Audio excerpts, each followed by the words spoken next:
Well, hello there, Destiny. I'm multitasking today while I record this video for you.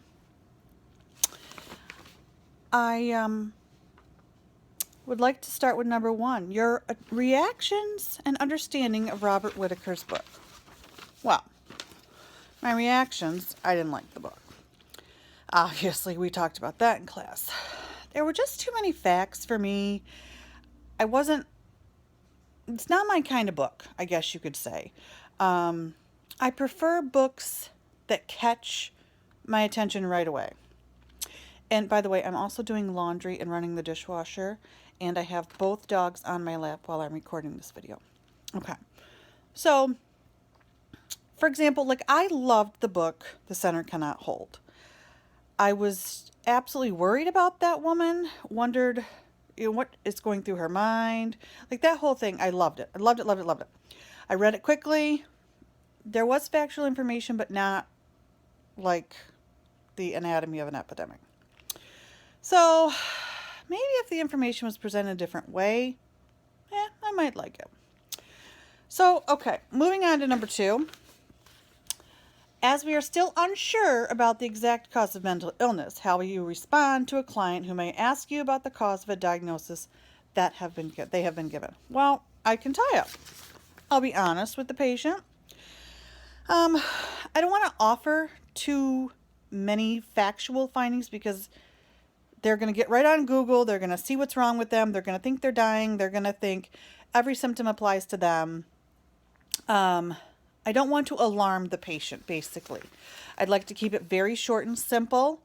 But I also don't want to label them. I don't want to make them feel like, oh, now I have bipolar. So the minute they have some kind of upsetting episode, they're going to think that, oh, it's explosive and I'm going to, I've got bipolar, and then use that as a crutch. I would also use my discretion, depending on the diagnosis for a patient. For example, like a patient with schizophrenia, I would treat differently than a patient with Alzheimer's. That's just what you would do. Every patient is different. Every patient has a different history, how they got there. So I would just use my discretion, basically, and kind of tiptoe around until I got to know the patient better, till I got to know their baseline. But right away, I would not offer too much information as far as what their diagnosis is and alarm them. Moving on to number three. Your thoughts about the recovery model and how you would use this in your practice. Well, I printed off a couple recovery models here, and maybe if I can get the other one. Okay, and here. Now I think I like those. Depending on the client, depending on their situation, I believe you would have to tweak each model differently. Adjust it according to their diagnosis, according to their way that they're going to be able to cope with things. I just, in all, I think it's all going to depend on what their diagnosis is and that patient. You can't treat every patient the same. Obviously, PTSD, not every patient reacts to PTSD the same as the next one. So that's what I would say with that. In order to help them, that would be the way that I would feel that I would be helping them. Whether that's right or wrong, I don't know. But that's the way that I look at that. All right, moving on to number 4. We're moving right along.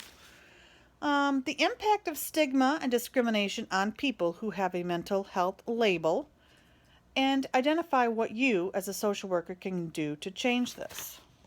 Oh my gosh, I hate labels. I hate discrimination. It drives me insane, because I feel that because someone that maybe has substance abuse or a history of substance abuse, or they're addicted to something like that, you automatically discriminate against them and think, oh, they're a loser. They can get off the drugs if they want. I don't see what the big deal is, blah, blah, blah, blah, blah, blah. So that drives me insane, the way people treat other people like that when they don't know why. They've never been in that situation. Something that I found on, I believe it was ABC, with Glenn Close. She had started a campaign, Bring Change to Mind. And that is pretty darn cool. It's abcnews.go.com, I think it said, but it'll be on my reference page. That was pretty neat, reading that about her, and I did find that a few years ago, or not a few years ago, but in the past. And I found it to be very interesting, how she's trying to not discriminate, and how she wants to make awareness for the public if you do have a mental illness. Another foundation that I did learn about was called the Stephen Schwartzberg Foundation. So it's a camp to empower students to address mental health issues and talk about it. So, oh, there goes my dryer. It's all done. So that's kind of cool. I would really, I'd like to look more into that and see if there was anything around our area, which probably not, but just to see what could happen with that. I just, as a social worker, it's just, you have to have awareness. You have to advocate for your patient, or your family member, or your friend, whatever. Whoever has the mental illness that you know. Maybe it's yourself. That's my take on that. There was, which I did find, an Equality Act of 2010. It does include people with mental illness. I found that interesting. I'll have to put that in my reference page as well. All right, let's move on. Number 5. How this book and your additional research have influenced your thoughts about mental health. Well, the book hasn't really changed my mind too much about mental health or mental illness. I didn't enjoy the book. I kind of zoned out, not going to lie. It was a dry read. So the book really did not influence me much. What did influence me, and which I absolutely love to read, and yeah, maybe I'm a little bit crazy, is the DSM-5. I find it just amazing that it's your go-to. You can read so many things about it, or even when you're flipping, looking for a diagnosis, then you come across something else and you think, let's check that out. Let's read that. I kind of like that. So that I do like that with the research that I've done. That's my fave, absolute fave, is the DSM-5. I could even read that in bed at night. Isn't that odd? Okay, so then the other research we found was that video that you had us watch about Pat Deegan. That was so cool. That she's a survivor of schizophrenia, blah, blah, blah. I loved that video. And that really enlightened me that you can have a mental illness. You're not heavily medicated. You're not comatose. You're not suicidal. You are managing your symptoms and your treatment, and that's where I am with that. I don't even know what brought me to that. But, all right, then, number 6, the take-home message from your reading and research. Well, take-home message from Whitaker. It's just a lot of factual information. I did not like all of that. That's just not me.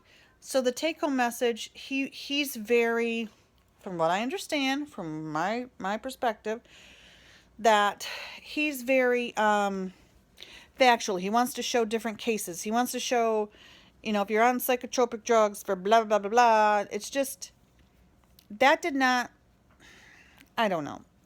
I feel like he definitely wants to support it with actual facts, actual, instances, but in a realm, I just like to know, like, a real person that had this, like the Pat Deegan thing. That was so cool.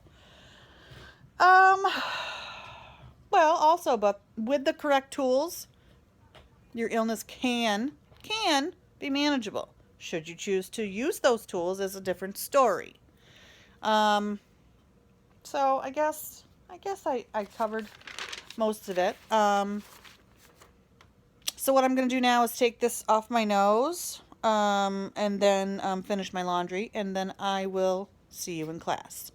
Thank you, and have a great day.